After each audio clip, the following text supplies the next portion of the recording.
জয় হিন্দ, জয় Bharat. Dear viewers, আপনারা কি জানেন যে বাংলাদেশের প্রধানমন্ত্রী মাননীয়া শেখ হাসিনা রিসেন্টলি যে স্টেটমেন্টটা দিয়েছেন তা রীতিমতো আঁতকে ওঠার মতো। প্রধানমন্ত্রী শেখ হাসিনা বলেছেন যে আমেরিকা বাংলাদেশকে ভেঙে একটা নতুন খ্রিস্টান দেশ বানাতে চায়, যাতে করে সেখানে আমেরিকা তার সামরিক ঘাঁটি তৈরি করতে পারে। ঠিক কি বলেছে নিজে কানেই শুনুন। ইস্তিমোর মতো বাংলাদেশেরও একটা অংশ নিয়ে তারপরে চিটাগাং, মিয়ানমার, এখানে একটা খ্রিস্টান স্টেট বানাবে। একটা দেশের সর্বোচ্চ নেতৃত্ব যখন এরকম অভিযোগ করেন, খুব স্বাভাবিকভাবে বিশ্ব রাজনীতিতে তোলপাড় শুরু হয়ে যায়। এক্ষেত্রেও কিন্তু তার ব্যতিক্রম ঘটেনি। Although she did not reveal which country made that offer, it does raise serious questions about who would be bold enough to intervene in another country's democratic process just to build an air base.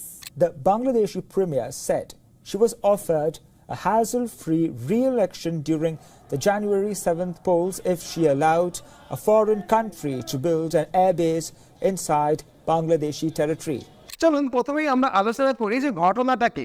Recently বাংলাদেশের প্রধানমন্ত্রী শেখ হাসিনা একটা বিবৃতি দিয়ে বলেন যে USA বঙ্গোপসাগরে একটা military base বানানোর জন্য ডেসপারেট হয়ে উঠেছে, আর এজন্য বাংলাদেশের চট্টগ্রামের একটা অংশ এবং মায়ানমারের একটা অংশ নিয়ে তারা একটা নতুন খ্রিস্টান দেশ বানাতে চায়। এখানে বলে রাখি যে এই কথাগুলো বলার সময় কিন্তু তিনি আমেরিকার নামটা মুখে আনেননি, কিন্তু যেভাবে তিনি কথাগুলো বলেছেন যে ওয়েস্টার্ন কান্ট্রি, পাওয়ারফুল কান্ট্রি, পয়সাওয়ালা দেশ, তাতে ইঙ্গিতটা কিন্তু খুব স্পষ্ট যে তিনি আমেরিকার কথাই বলে থাকবেন। কারণ ইউএসএ ছাড়া আর কেই বা চাইবে বঙ্গোপসাগরে ভারতের নাকের ডগায় একটা মিলিটারি বেস বানাতে? কি বলছেন আরো একবার শুনবেন শেখ হাসিনা ফুল লেন্থে কি বলেছেন, তা শুনুন। ইস্তিমোর মতো বাংলাদেশেরও একটা অংশ নিয়ে চিটাগাং, মিয়ানমার, এখানে একটা খ্রিস্টান স্টেট বানাবে। বে অফ বেঙ্গলে একটা ঘাঁটি করবে। তার কারণ হচ্ছে যে বে অফ বেঙ্গল এবং ভারত মহাসাগর, এখানে প্রাচীনকাল থেকে ব্যবসা বাণিজ্য চলে, আর এই জায়গাটায় কোনো রকম কোনো কন্ট্রোভার্সি নাই।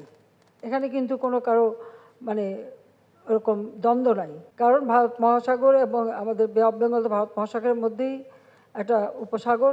এটা সারা প্রাচীন যুগ থেকেই ব্যবহার করা হচ্ছে। এই জায়গাটার উপরে অনেকেরই নজর, তো সেটা আমি হতে দিচ্ছি না। এটাও আমার একটা অপরাধ, কারণ এখানে মানে এয়ারবেস করে কার উপর হামলা করবে যদি একটা দেশকে দেখানো হয়, কিন্তু সেটা তো না। আমি তো জানি আরো কোথায় যাবে। নিশ্চয়ই শুনলেন, আসলে বঙ্গোপসাগরে ভারতের নাকের ডগায় একটা মিলিটারি বেস বানানোর জন্য বাংলাদেশের নির্বাচনের আগে আমেরিকা বাংলাদেশের কাছ থেকে সেন্ট মার্টিন দ্বীপটা চেয়েছিল। সেন্ট মার্টিন দ্বীপ বাংলাদেশের একটা ছোট দ্বীপ যেটা বঙ্গোপসাগরে অবস্থিত, এটা আমরা জানি। এবং সেই কথা বাংলাদেশের সাধারণ নির্বাচনের আগে কিন্তু স্বয়ং প্রধানমন্ত্রী মাননীয়া শেখ হাসিনা নিজে মুখেই বলেছিলেন। ভিডিওর ক্লিপে সেটা দেখুন। তাহলে এখন তারা দেশ বিক্রি করবে নাকি সেন্ট মার্টিন দ্বীপ বিক্রি করার মুচলেখা দিয়ে আসতে চায়? আমি তো এটুকু বলতে পারি যে আমি জাতিপিতা বঙ্গবন্ধু শেখ মুজিবের কন্যা। আমার হাত থেকে এই দেশের কোনো সম্পদ কারো কাছে বিক্রি করে আমি ক্ষমতা আসতে চাই না। বঙ্গোপসাগরে বাংলাদেশের সেন্ট মার্টিন দ্বীপটা যে বাংলাদেশের কাছ থেকে আমেরিকা চেয়েছিল, সেই কথাটা এমনকি বাংলাদেশের সংসদে পর্যন্ত বিতর্ক তৈরি করেছিল। যদিও বাংলাদেশের মাননীয় প্রধানমন্ত্রী শেখ হাসিনা নিজে মুখেই বলেছেন, আমার দেশের ভাগ্য নিয়ে আমি কাউকে খেলতে দেব না, এবং অবশ্যই তিনি খেলতে দেনওনি। আসলে ঘটনাটাকে একটু শুরু থেকে জানি চলুন। কিছুদিন আগে বাংলাদেশে যখন সাধারণ নির্বাচন এসে পড়ে, তখন আমেরিকা নানাভাবে বাংলাদেশের ওপরে চাপ সৃষ্টি করে, এমনকি বাংলাদেশের সরকারকে ফেলে দেওয়ার চক্রান্ত পর্যন্ত করেছিল আমেরিকা। সে বিষয়ে একটা আস্ত ভিডিও আমি বানিয়েছিলাম, আশা করি সেই ভিডিওটা দেখে থাকবেন। না দেখলে এই ভিডিওটার পরে ওই ভিডিওটা একটু দেখে নেবেন। সেই সময় একজন সাদা মানুষ, মাননীয় প্রধানমন্ত্রী শেখ হাসিনাজি তার নাম বলেননি, সাদা মানুষই বলেছিলেন, বাংলাদেশের প্রধানমন্ত্রী শেখ হাসিনার সাথে দেখা করে প্রস্তাব দেন যে বাংলাদেশ তাদের বঙ্গোপসাগরের সেন্ট মার্টিন দ্বীপটা তাদেরকে দিয়ে দিক, তারপরে তারা যেভাবে খুশি নির্বাচন করে ক্ষমতায় আসুক, তারা মানে আমেরিকা তাদেরকে পূর্ণভাবে সমর্থন করবে। কিন্তু বাংলাদেশের স্বাধীনতা আর সার্বভৌমত্বের জন্য যে শেখ মুজিবুর রহমান নিজের গোটা জীবনটা উৎসর্গ করেছিলেন, তার সুযোগ্য কন্যা শেখ হাসিনার পক্ষে ওই রকম একটা প্রস্তাবে রাজি হওয়াটা সম্ভব ছিল না। জবাবে শেখ হাসিনা বলেছিলেন যে বাংলাদেশের মানুষ যদি তাকে ক্ষমতায় রাখতে নাও চান, তাহলে তিনি অবশ্যই ক্ষমতা থেকে সরে দাঁড়াবেন, কিন্তু কোনোভাবেই বাংলাদেশের সার্বভৌমত্ব বিসর্জন দিতে তিনি অন্তত পারবেন না। অতএব আমেরিকার বাড়া ভাতে তখন গিয়ে ছাই পড়েছিল। যাই হোক, তারপর পদ্মা দিয়ে অনেক জল গড়িয়েছে, বাংলাদেশের সাধারণ নির্বাচন অগাধ, সুষ্ঠু এবং শান্তিপূর্ণভাবে হয়ে গেছে।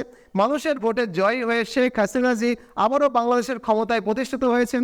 আর তাই আমেরিকা এখন প্ল্যান বি নিয়ে কাজ করতে শুরু করেছে। তারা চাইছে যে বাংলাদেশের চট্টগ্রাম অঞ্চলের কিছু অংশ আর মায়ানমারের কিছু অংশ নিয়ে একটা নতুন খ্রিস্টান দেশ তারা তৈরি করবে এবং সেখানে আমেরিকা তার সামরিক ঘাঁটি তৈরি করে বঙ্গোপসাগরে তার সামরিক উপস্থিতিকে প্রতিষ্ঠা করবে। আর এজন্য তারা প্রয়োজনীয় পদক্ষেপ কিন্তু ফেলতে শুরু করেছে। নিউ ইয়র্ক বেসড একটা থিঙ্ক ট্যাঙ্কের রিপোর্টে প্রকাশিত হয়েছে, বলা হচ্ছে যে হঠাৎ করে বাংলাদেশের চট্টগ্রামের উপজাতীয় অঞ্চলে খ্রিস্টান মিশনারিদের তৎপরতা কিন্তু চোখে পড়ার মতো বৃদ্ধি পেয়েছে। শুধু তাই নয়, পশ্চিম দুনিয়া থেকে বিরাট অঙ্কের ফান্ড এসে পৌঁছচ্ছে বাংলাদেশের চট্টগ্রাম অঞ্চলের খ্রিস্টান মিশনারিদের কাছে। এই কথা যে আমি বলছি এরকম নয়, বাংলাদেশের ধর্মীয় গুরুরাও কিন্তু এই একই রকম কথা দীর্ঘ সময় ধরেই বলে আসছে। নিজের কানে আপনারা সেই কথাগুলোও কিন্তু শুনতে পারেন। এখন আমাদের সেন্ট মার্টিনের দিকে, কোন দিকে? এখানে একটা ঘাঁটি বানাইতে পারলে পার্বত্য চট্টগ্রামকে ছিন্ন করে একটা খ্রিস্টান রাষ্ট্র বানাবার প্ল্যান আছে তার। আজকে বলছি না, 10 বছর আগ থেকে এই কথা এখন প্রধানমন্ত্রী বলতেছে। আজকে তারা কুকি চিনকে নামায় দিছে, যুদ্ধ করে বাংলাদেশ থেকে পার্বত্য চট্টগ্রামকে আলাদা করে একটা খ্রিস্টান রাষ্ট্র বানাবে। এখন আপনি প্রশ্ন করতে পারেন যে এরকম ভাবে একটা দেশ ভেঙে নতুন দেশ বানিয়ে সেখানে আমেরিকা তার সামরিক ঘাঁটি বানাতে কি পারে? জেনুইনলি পারে? তাদের জন্য বলে রাখি যে ইউএস এর একটা পুরনো ইতিহাস আছে। যখনই তারা কোথাও মিলিটারি বেস বানাতে পারেনি, তখনই তারা সেই দেশটাকে ভেঙে নতুন দেশ বানিয়ে মিলিটারি বেস বানিয়ে নিয়েছে। একটা এক্সাম্পল দিলে ভালো বুঝতে পারবেন। এক্সাম্পলটা হলো ইস্ট তিমোর নামক একটা দেশের। এটা একটা খ্রিস্টান দেশ। 1976 সালের আগে এটা ইন্দোনেশিয়ার অংশ ছিল। এরপরে এই অংশের মানুষ হঠাৎ করে মুসলিম থেকে খ্রিস্টান ধর্মে ধর্মান্তরিত হতে শুরু করে। কেন করে নিশ্চয়ই আন্দাজ করতে পারছেন। 30-40 বছরের মধ্যেই এই অংশটা ইন্দোনেশিয়া থেকে আলাদা হয়ে গিয়ে একটা খ্রিস্টান দেশে পরিণত হয়। 1976 সালে এই দেশটার এই অংশটা আলাদা হয়ে যে খ্রিস্টান দেশে পরিণত হলো এবং যেহেতু দেশটা খুব গরিব, সেই সুযোগে এই গরিব দেশটাতে এখন কিন্তু আমেরিকা তাদের মিলিটারি বেস তৈরি করে নিয়েছে। আর এই পুরনো খেলাটাই কিন্তু আমেরিকা বাংলাদেশের চট্টগ্রামে উপজাতি অধ্যুষিত এলাকায় খেলতে চাইছে। শেখ হাসিনাজি এই জন্যই কিন্তু বয়ান দেওয়ার সময় ইস্ট তিমোর এই দেশটার নামটা মেনশন করেছেন। ইস্ট তিমোরের মতো বাংলাদেশেরও একটা অংশ নিয়ে তারপরে চিটাগাং, মিয়ানমার, এখানে একটা খ্রিস্টান স্টেট বানাবে। চট্টগ্রামের এই মুহূর্তে গ্রাউন্ড রিয়েলিটি কি জানেন? গ্রাউন্ড রিয়েলিটি হলো চট্টগ্রাম অঞ্চলে খ্রিস্টান মিশনারিদের তৎপরতা কিন্তু চোখে পড়ার মতো বৃদ্ধি পেয়েছে। কোটি কোটি টাকার ফান্ড আসছে, অবাধে ধর্মান্তকরণ কিন্তু শুরু হয়ে গেছে। এই অবধি আশা করি আপনারা গোটা ব্যাপারটা বুঝতে পারলেন। এখন প্রশ্ন হলো, কখনো বাংলাদেশের সেন্ট মার্টিন দ্বীপ আবার কখনো চট্টগ্রামকে নতুন দেশ বানিয়ে যেন তেন প্রকারণে বঙ্গোপসাগরে আমেরিকা তার সামরিক ঘাঁটি বানানোর জন্য এতটা মরিয়া কেন হয়ে উঠেছে?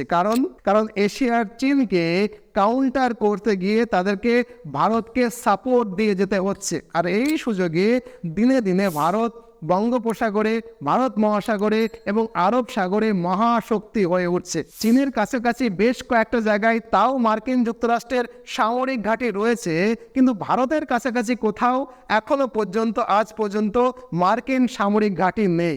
So in future two counter India, USA desperately need a military base near India, আর সেটা বঙ্গোপসাগরে হলে তো সোনায় সোহাগা।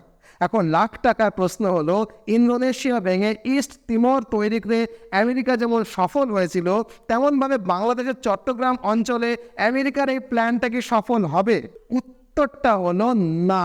I repeat, the answer is no.